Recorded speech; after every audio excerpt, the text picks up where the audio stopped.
Self finance programme 50th graduation day celebrate பண்றோம். இதுல கிட்டத்தட்ட 1641 ஸ்டூடெண்ட்ஸ்க்கு டிகிரி அவார்ட் பண்றோம். போத் யூஜி அண்ட் பிஜி ப்ரோக்ராம்ஸ்க்குரிய ஸ்டூடெண்ட்ஸுக்கு டிகிரி அவார்ட் பண்றாங்க. இதுல பாத்தீங்கன்னா மேஜரா யூஜி ப்ரோக்ராம்ஸ் ஜாஸ்தி. இதுல கிட்டத்தட்ட 40% ஆஃப் தி ஸ்டூடெண்ட்ஸ் வந்து ஃபர்ஸ்ட் ஜெனரேஷன் கிராஜுவேட்ஸா இருக்காங்க.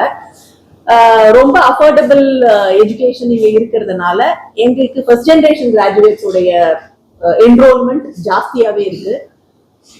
நிறைய ப்ரோக்ராம்ஸ் இப்போ new age programmes like computer science with artificial intelligence, criminology with criminal justice science, electronics with AI, இந்த மாதிரி சைக்காலஜி, இந்த மாதிரி இன்னைக்கு தேவைப்படுற எஜுகேஷன் நிறைய ப்ரோக்ராம்ஸ் ஆஃபர் பண்ணிட்டு இருக்கிறோம்.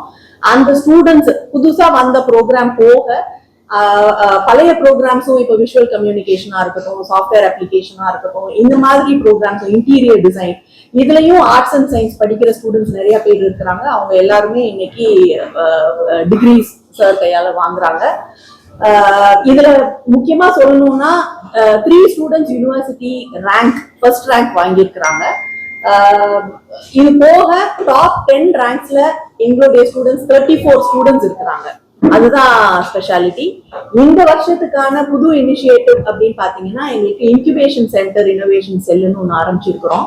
அந்த இன்குபேஷன் சென்டர்ல ஸ்டூடெண்ட்ஸுக்கான கிரியேட்டிவிட்டியை இன்னும் என்ஹான்ஸ் பண்ணணும். இன்ஜினியரிங் காலேஜ்ல மட்டுமே இந்த மாதிரியான இனோவேஷன் இருந்த காலகட்டம் போய் காலேஜ்லயும் இந்த மாதிரி ஆர்ட்ஸ் அண்ட் சயின்ஸ் காலேஜஸ்லயும் கவர்மெண்ட் எய்டட் காலேஜஸ்லயுமே இந்த மாதிரி இனோவேஷன் வரணும், நிறைய பசங்களுக்கு தெரியணும் அப்படிங்கிற இனிஷியேட்டிவ்ல இன்குபேஷன் சென்டர் ஆரம்பிச்சிருக்கிறோம். அதுக்கு சார் வந்து ஒரு பெரிய இன்ஸ்பிரேஷனா இருப்பாங்க. மங்கள்யான் இந்த மாதிரியான ப்ராஜெக்ட், சந்திரயான், இந்த ப்ராஜெக்ட்ஸ் எல்லாமே சாருடைய தலைமையில பண்ணதுனால சார் ஒரு பெரிய இன்ஸ்பிரேஷனா இருப்பாங்கிறதுனால நாங்க சாரை வந்து சீஃப் கெஸ்டா இன்வைட் பண்ணியிருக்கோம். அதாவது ஒரு ஒரு கல்வி நிறுவனம் அப்படி வந்து அவங்க வந்து என்னுடைய நிறுவனர் பார்த்தீங்கன்னா அவர் எனக்கு வந்து 7ஆம் வகுப்பு தான் படித்தார் அப்படின்னாங்க. ஆனால் அவர் 7ஆம் வகுப்பு படிச்சிருந்தாலும் கூட இப்போ ஒரு பெரிய இந்த ஸ்தாபனமாக இந்த உருவாக்கி இங்கே நிறைய பேருக்கு கல்வி புகட்டினதை தாண்டி அதில் இங்கே முன்னால் படித்த மாணவர்கள் அப்படிங்க பார்த்தீங்கன்னா அந்த வரிசை பெரிய பரிசையாக இருக்குது. அதில் நிறைய பேர் வந்து இந்திய அளவில் இல்லை, சர்வதேச அளவில் கூட இந்தியாவினுடைய முகவரியை தெரிய அளவு கூட கொடுத்துட்டு போயிருக்காங்க. அந்த பரம்பரையில் இப்போ வரும் பொழுது இப்போ இவங்க சொன்ன மாதிரி இப்போ கூட கல்விங்கிறது ஒரு பெரிய மாற்றத்தை உருவாக்குது. அதை ஒரு வாய்ப்பு அளிக்கிறத தாண்டி கல்வி வந்து இப்போ ஒரு பெரிய மாற்றத்தை நோக்கி போயிட்டு இருக்குது. அப்படி மாற்றத்தை போகும் பொழுது இப்போ துறைகளுக்கு இடையில வந்து ஒரே துறை, பொறியியலுக்கே போனாலும் சரி, மருத்துவத்துக்கே போனாலும் சரி, எந்த துறைக்கு போனாலும் அந்த துறைகளுக்கிடையே கூட நிறைய பெரிய வித்தியாசம் இல்லை. எல்லாம் தெரிஞ்சிருக்கணும் அப்படிங்கிற கம்ப்யூட்டர் சயின்ஸ் மட்டும் படித்தா பத்தாது, ஏஐ படிக்கணும், மேத்தமேட்டிக்ஸ் படிக்கணும், அதே மாதிரி கோர் இன்ஜினியரிங் படிக்கணும் அப்படின்னு எப்படி பொறியியல் கல்லூரி இருக்குதோ அதே மாதிரி கலை அறிவியல் கல்லூரிக்கு வரும்பொழுது கூட நீங்கள் இது பழைய முறையிலே படித்தா முடியாது. புதுசாக வரும் பொழுது, வெளியே போகும் பொழுது அதற்கு மாணவர்களை தயார்படுத்தணும். அப்படின்னா கல்வியினுடைய முறை வேற மாதிரி வருது. அதாவது என்னத்தை கற்றுக்கிட்டு நம்ம போகிறோங்களோ அதே ஒரு காலத்தில் அதை வச்சுட்டே நம்ம 25-30 வருஷம் நம்ம பணிபுரிஞ்சு நம்ம பணியிடை கூட வாங்கிடலாம். இப்போ அப்படி இல்லவே இல்லை. துறைகளே வந்து கிட்டத்தட்ட 5 வருடங்களுக்கு ஒரு முறை மாறிட்டே இருக்கு. அப்போ போகும் பொழுது, வெளியே போகும் பொழுது புதுசாக கற்றுக்கொள்ள வேண்டிய அவசியம் மாணவர்களுக்கு உருவாகுது. ஆக நித்தமும் கற்க வேண்டிய ஒரு அவசியம் இருக்கும் பொழுது அதை நோக்கி கல்லூரிகள் போகணும்.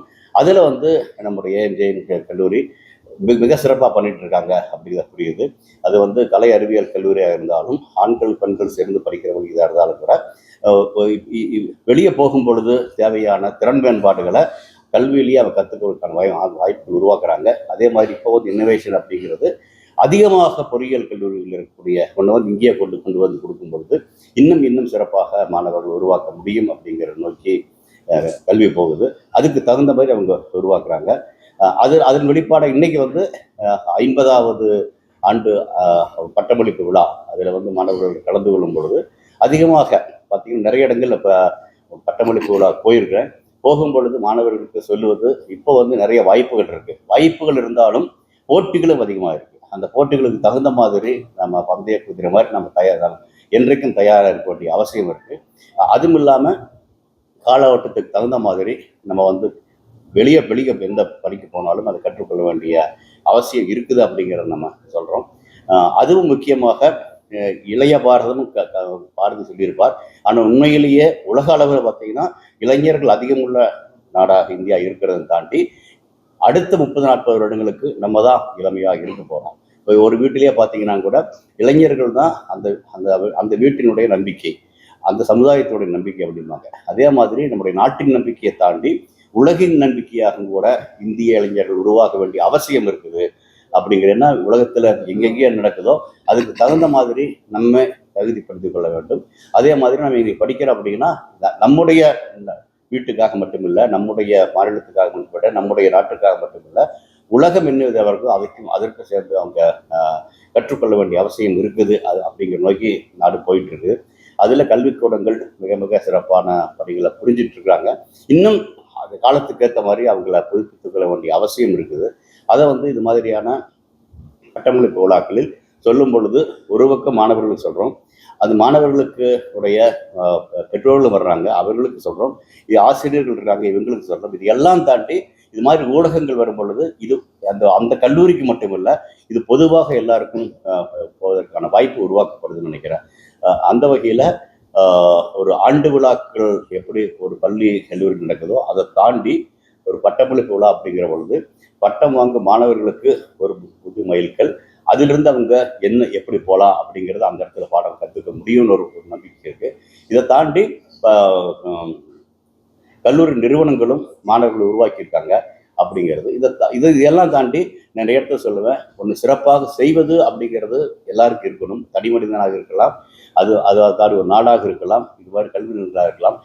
அதாவது சிறப்பாக செய்வதை தாண்டி சிறப்பாக செய்கிறோம் அப்படிங்கிறத உலகுக்கு அறிவிக்க வேண்டிய அவசியம் இருக்குது. ஏன்னா நல்ல செய்திகள் தினம் தினம் வரும்பொழுது அது ஒரு பெரிய நம்பிக்கை உருவாக்கும். அதை நோக்கி இன்னைக்கு நீங்கள்லாம் வந்திருந்து இன்னைக்கு நாம் நடக்கக்கூடியதை நாளைக்கு தெரியும் பொழுது பார்க்கக்கூடிய இளைஞர்களுக்கும் நாட்டிற்கும் ஒரு நம்பிக்கையை நம்ம உருவாக்குகிறோம் அப்படிங்கிற மாதிரி இருக்கும். ஏன்னா கல்வி அப்படிங்கிறது அதன் மூலியமாக திரும்ப திரும்ப சொல்றது, நம்ம கற்றுக்கொண்டு அடுத்த நிலைக்கு நம்மை போவது மட்டுமல்ல, நம்முடைய வீட்டையும் மட்டுமல்ல, தாய் தந்தை அவர்களை மகிழ்ச்சி தாண்டி தாய் நாட்டுக்கு மகிழ்ச்சி உருவாக்க முடியும். ஓரளவுக்கு அதை நான் பண்ணியிருக்கிறேன்னு நினைக்கிறேன். நான் ஓரளவுக்கு பண்ணியிருக்கிறேன் அப்படின்னா அது காரணம் முழுக்க முழுக்க எனக்கு கொடுக்கப்பட்ட கல்வியை தவிர எதுவுமே இல்லை. ஆனால் அதே மாதிரி இருக்கக்கூடிய மாணவர்களும் அதை எடுத்துட்டு சரியா போனாங்கன்னா கண்டிப்பாக அவர்களால் நிறைய செய்ய முடியும். அவர்கள் செய்வதை பார்த்து நாடும் வீடும் மகிழ்ச்சி அடையும் என்பதை தாண்டி பயன்பெறும் அப்படிங்கிறது. முக்கியமாக இப்போ சொல்லணும் அப்படின்னா நேற்றுக்கு கூட முக்கியமான காரியத்தை செஞ்சுட்டு வந்தேன். அதாவது உங்களுக்கு எல்லாம் தெரியும், ஈரான் வார் நடக்கிறதுனால இப்போ நமக்கு வீட்டில்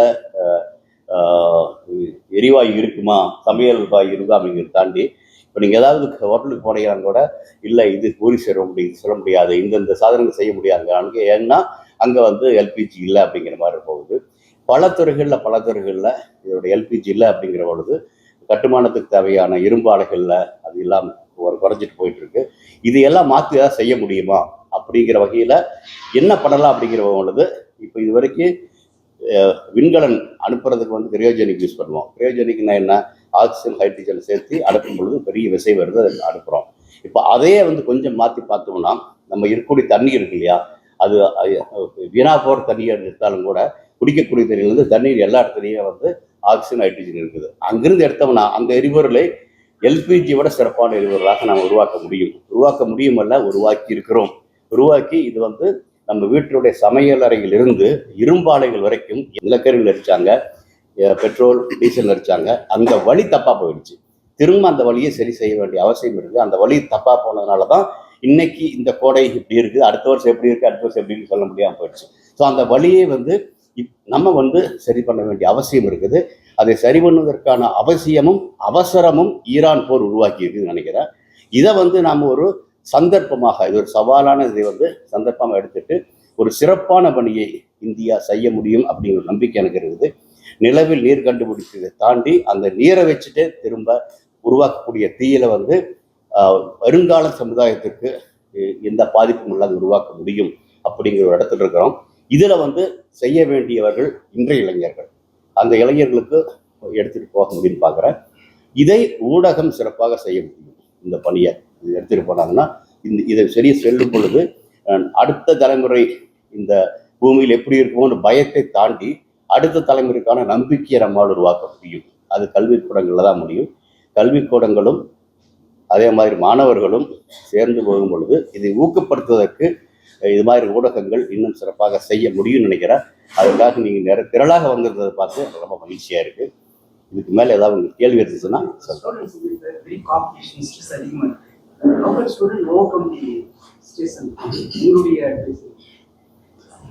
இல்லை, அதை என்ன என்ன என்ன என்ன என்ன பார்க்குறேன் அப்படின்னா, ஸ்ட்ரெஸ் இருக்குது. அதாவது நீங்கள் ஒரு இடத்துக்கு சாப்பாட்டு போனாலும் கூட இந்த இப்போ காலகட்டங்களில் திருமணத்திலேயும் கூட நிறைய அடுக்கி வச்சுருக்காங்க. ஆனால் எவ்வளோ அடுக்கி வச்சுருக்காங்கன்னு நம்ம நமக்கு என்ன பிடிக்குது எடுத்து சாப்பிட்றோம். நமக்கு உடம்புக்கு நல்லது, பிரச்சனை இல்லாமல் இருக்கும். அதே மாதிரி இப்போ வந்து என்ன சொன்னோம் இல்லையா, நிறைய வாய்ப்புகள் இருக்குது. எல்லா வாய்ப்பும் நமக்கு எடுக்க வேண்டிய அவசியம் இல்லை. அது எந்த எடுத்தாலும் அதில் இன்று சிறப்பாக போவதற்கான வாய்ப்பு இருக்குது. அது எந்த துறையாக இருந்தாலும் சரி, நீங்கள் எந்த துறை எடுத்தாலும் அதில் நாம் சிறப்பாக செய்யும் பொழுது உன்னை அடையாளம் கொண்டது உன்னை அங்கீகரித்து உனக்கு அதற்கான சன்மானம் கொடுப்பதற்கு கண்டிப்பாக தயாராக இருக்குது. ஆக நீ என்னதுக்கு தகுதியாக இருக்கிறியோ அதை எடுத்துட்டு போனீங்கன்னா மனதுக்கு பிடிச்ச மாதிரி இருக்கும். அது கண்டிப்பாக மேலே கொண்டு வர முடியும்.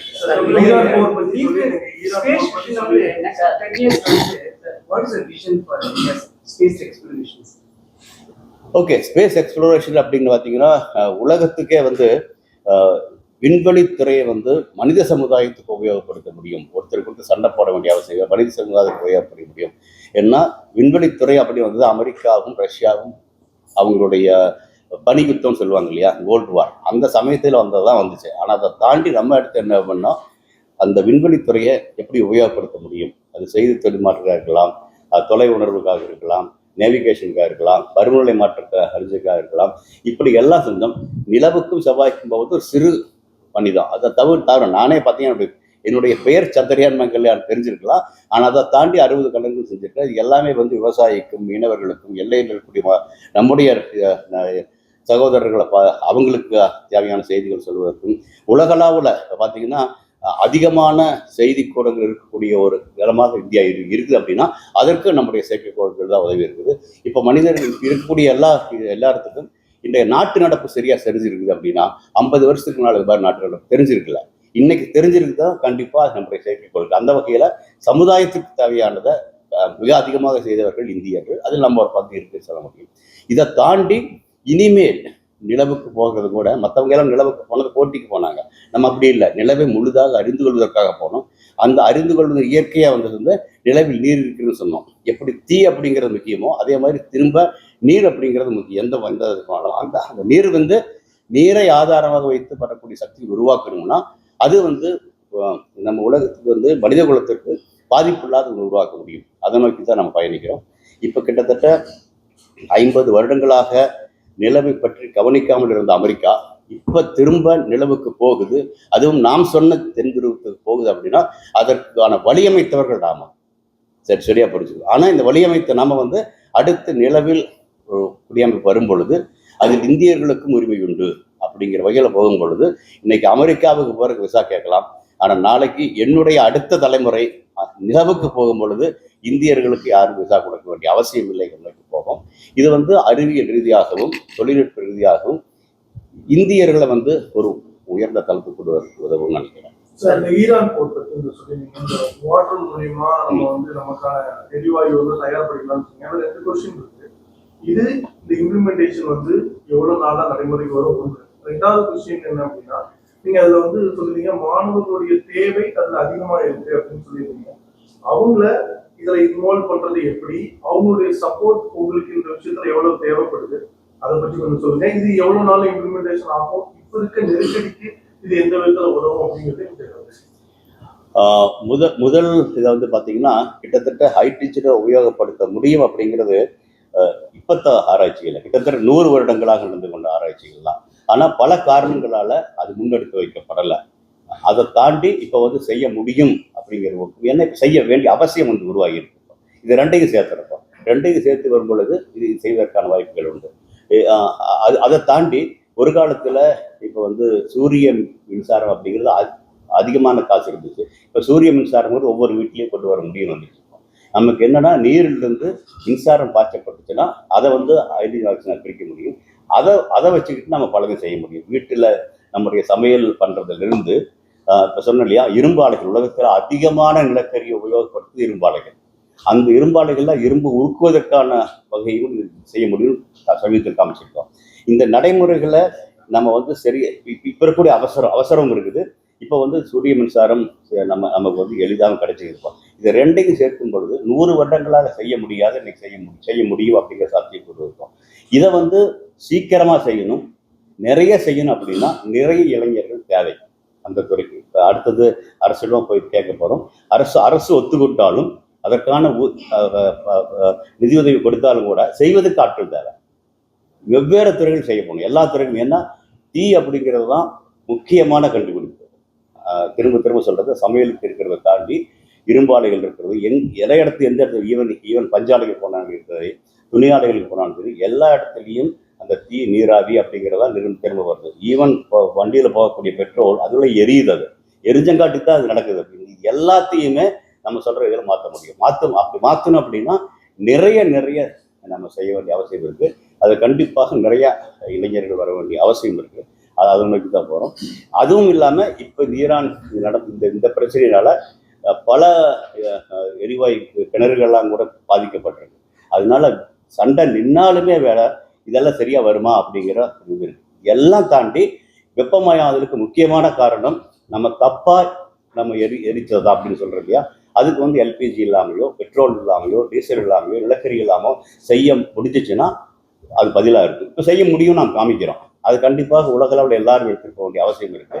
ஆக எண்ணெய் கிணறுகளுக்காக வளைகுடாவுக்கு போனவங்களை தாண்டி இந்த நீரிலிருந்து ஒரு எரிபொருளை உலகத்திற்கு கொடுக்கக்கூடிய இந்தியர்கள் உருவாக்கும் பொழுது இந்தியாவை நோக்கி, இந்திய இளைஞர்கள் நோக்கி, இந்திய இளைஞர்களுக்கான வாய்ப்புகளை நோக்கி நம்ம செய்ய வேண்டியது நிறைய இருக்குன்னு நினைக்கிறேன். அது கண்டிப்பாக செய்ய முடியும் நம்பிக்கையோட நேற்றுக்கு நடந்த எங்களுடைய பரிசோதனைகள் இருக்குது. இன்னைக்கு நான் உங்களுக்கு சொல்றேன் சார். இந்த முன்னெடுப்பு வந்து இந்த இன்குபேஷன் சென்டர்ல இருந்து ஆரம்பிக்கிறீங்க? இங்கேயும் ஆரம்பிக்கலாம். ஒன்று இடத்தில் இது ஒரு இடம் மட்டும், இது வந்து இந்திய அளவில் செய்ய வேண்டிய அவசியம் இருக்குது. இங்கேயும் ஆரம்பிக்கலாம், தப்பே இல்லை. கண்டிப்பாக பண்ண முடியும். What's your message to the government to open such incubation centre in all arts and science colleges? அந்த ஸ்கீம் இருக்குங்க, ஸ்கீம் இருக்குது. அதுல வந்து இதை வந்து நாம் கொண்டு வர முடியும் அப்படிங்கிறாங்க. இன்குபேஷன் சென்டர் அப்படின்னு நிறைய கொடுக்குறாங்க, திறன் மேம்பாட்டுக்கு நிறைய உதவுறாங்க. அதுல வந்து இதை நாம் இணைக்கும் பொழுது நிறைய மாணவர்களுக்கு இப்போ வந்து கணினித்துறை வருது. அதை தாண்டி கணினித்துறை தாண்டி இந்த ஒரு துறை அப்படிங்கிறத வந்து புதிதாக ஒரு எரிபொருளை உருவாக்குறோம்னா அது சுற்றுப்புற சூழலுக்கு எந்த பாதிப்பும் இல்லாத ஒரு உருவாக்க முடியும். சூரிய ஒளி தான் இருக்கு, அதை எடுத்துக்கொண்டு வந்து நாம் இதை பிரிக்கிறோம். ஆக்சிஜன் நைட்ரஜன் பிரிக்கும் பொழுது இதை வந்து பல இடத்துக்கு உபயோகப்படுத்த முடியும்னு சொல்லும் பொழுது அது திரும்ப வரும்பொழுது வரக்கூடியது திரும்ப நீர் தான், திரும்ப ஒரு கரியமலை வாயில் கக்க போறதில்லை. அதனால என்னை பொறுத்தளவுக்கு அறிவியல் எப்படி தீய உபயோகப்படுத்தணும் அப்படிங்கிறதுல ஒரு தவறு செஞ்சிருக்குது. அந்த தவறை நிவர்த்தி செய்வதற்கான ஒரு நிலை இன்னைக்கு உருவாக்கி இருக்கிறோம். அதில் வந்து முக்கியமாக சூரிய ஒளி சீக்கிரமாக செய்ய முடியுங்கிறது ஒன்று. இன்னொன்று வந்து எரிவாயுனுடைய பாதிப்புகள் நிறைய அதிகமாக இருக்கிறது ஒன்று. இன்னொன்று ஈராக் வாரில் வந்து பிரச்சனைகள் ஒன்று. இது எல்லாம் சேர்த்து வரும்பொழுது இந்த பிரச்சனைகள் எல்லாம் நான் சொல்றது என்ன அப்படின்னா, இது மாதிரியான ப்ராப்ளமாக பார்க்காம இதை வந்து நம்மளுடைய சந்தர்ப்பமாக பார்ப்போம். சந்தர்ப்பம் பார்க்கும் பொழுது இது சிறப்பாக வருதுன்னு நினைக்கிறேன்.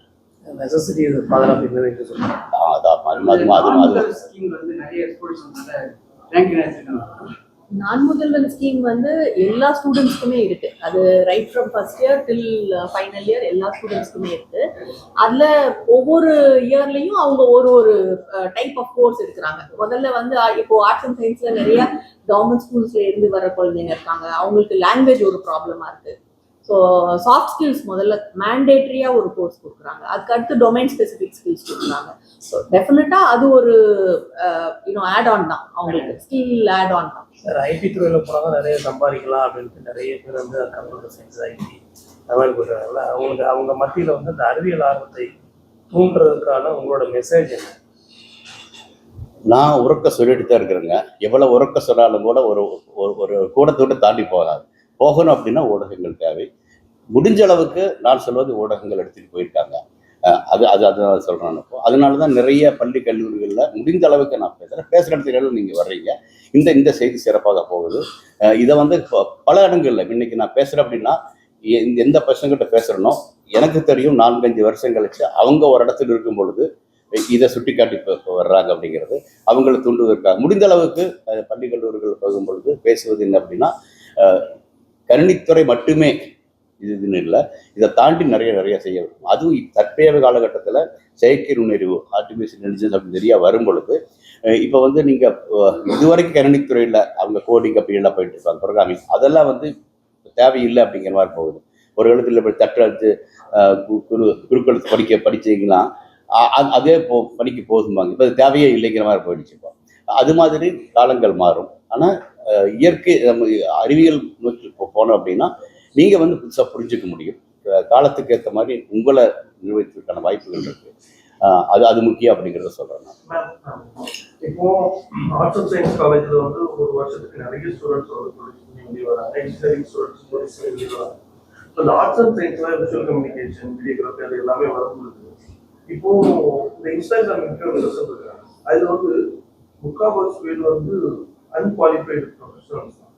அவங்க ஏதோ ஒரு மூலமா தங்களோட பர்சனலான திங்ஸ் செய்யறோம் அல்லது வந்து அந்த மாதிரி ஒரு ஃபாலோவர்ஸை கிரியேட் பண்ணி இந்த ஸ்டூடெண்ட்ஸ் உடைய இந்த வாய்ப்புகளை கொஞ்சம் எடுத்துக்கிறாங்களோ அப்படிங்கிற ஒரு டவுட் இருக்கு. அதை இந்த ஸ்டூடெண்ட்ஸ் எப்படி ஃபேஸ் பண்ணணும்னு நினைக்கிறேன். ஐ திங்க் எப்பயுமே வந்து ஒரு எந்த வேலையா இருந்தாலும் சாதாரண ஒரு ஆள் பண்றதுக்கும் ஒரு ப்ரொஃபஷனல் பண்றதுக்கும் கண்டிப்பாக ஒரு பெரிய வித்தியாசம் இருக்கும். அதனுடைய நீடும் வந்து வேற மாதிரி இருக்கு. இப்போ நான் சொந்தமா என்னுடைய பிசினஸுக்கு நானா ரீல் எடுத்து போட்டு ஒரு இன்ஃபுளுன்சரா ஒரு வீடியோ எடுத்து போடுறது வேற, ஒரு கார்பரேட்டோ ஒரு பிசினஸ் செட்டப்போ வந்து ஒரு ப்ரொஃபஷனல் வீடியோ எடுக்கணும் இல்ல ப்ரொஃபஷனலா எடிட் பண்ணணும் அப்படின்னா அங்க அதுக்கான நுணுக்கங்கள் கண்டிப்பாக அந்த ஸ்டூடெண்ட்ஸுக்கு தேவை. இது விஷுவல் கம்யூனிகேஷனுடைய ஸ்டடீஸ் வந்து வெறும் வீடியோ எடுக்கிறது, போட்டோ எடுக்கிறது அதோட நிக்க போறது கிடையாது. நிறைய கிரியேட்டிவ் கண்டென்ட் கொடுக்குறோம். இப்போ நாங்களே லாஸ்ட் இயர் பார்த்தீங்கன்னா தியேட்டர் கிளப்ல ஒரு பெரிய டிராமா நடத்தினோம். ரொம்ப நல்லா நடந்தது. ஒரு 80 ஸ்டூடெண்ட்ஸ் சேர்ந்து ஒரு நாடகம் நடத்தினாங்க. ஒரு கிரியேட்டிவிட்டி ஃபோரம் அப்படின்னு சொல்லிட்டு தளம்னு ஒன்று ஆரம்பிச்சு அதுல ஸ்டூடெண்ட்ஸோடைய கிரியேட்டிவ் தாட்ஸை பத்தி பேசணும். சில புக் ஆத்தர்ஸையே கூப்பிட்டு அவங்களுடைய புக் ரிவ்யூஸை இங்க நடத்தியிருக்கிறோம். இந்த மாதிரி விஷயங்கள் வந்து ஸ்டூடெண்ட்ஸோடைய கிரியேட்டிவிட்டியை இன்னும் என்ஹான்ஸ் பண்ணும். இது ஒண்ணு. அதே சமயம் டெக்னாலஜி சைடு பார்த்தீங்கன்னா இப்போ ஆக்மெண்டட் ரியாலிட்டி, வர்ச்சுவல் ரியாலிட்டி இதெல்லாம் வந்து டெக்னாலஜி சார்ந்த விஷுவல் கம்யூனிகேஷன். கேமிங்கே பார்த்தாலும் ஒரு கேமை டிசைன் பண்ணணும்னாலும் அங்க ஒரு 3D டிசைன் தேவைப்படுது. அவங்களுக்கும் விஷுவல் கம்யூனிகேஷன் ஸ்டூடெண்ட்ஸ் தேவை. ஸோ விஷுவல் கம்யூனிகேஷன்னா வெறும் ஃபோட்டோகிராஃபி, வீடியோகிராஃபி அப்படின்னு நினைச்ச காலம் போய் அதை தாண்டி நீங்க கிரியேட்டிவிட்டி சைடும் நிறைய பண்ண முடியும். At the same time technology சைடும் நிறைய பண்ணலாம். இன்னைக்கு நிறைய நீங்க சொல்றதே டிஜிட்டல் மார்க்கெட்டிங் தான். இந்த பேப்பர் மார்க்கெட்டிங் அண்ட் வீடியோ மார்க்கெட்டிங்கை தாண்டி நிறைய டிஜிட்டல் மார்க்கெட்டிங் வந்துச்சு. அப்போ அந்த டிஜிட்டல் மார்க்கெட்டிங்க்கும் உங்களுக்கு என்ன தேவைன்னா ஒரு கிராஃபிக் கண்டென்ட் கண்டிப்பாக தேவை. அப்போ அவங்களுடைய நீடு இன்னமும் ஜாஸ்தியாக தான் போகும். அதை அந்த மனப்பான்மை கொஞ்சம் ஓப்பனாக இருக்கணும். நான் இதை மட்டும்தான் படிப்பேன், இதுதான் பிஸ்காம் அப்படின்ற தாட்டை தாண்டி வெளியில வந்தாங்கன்னா கண்டிப்பாக ஷைன் பண்ணலாம்.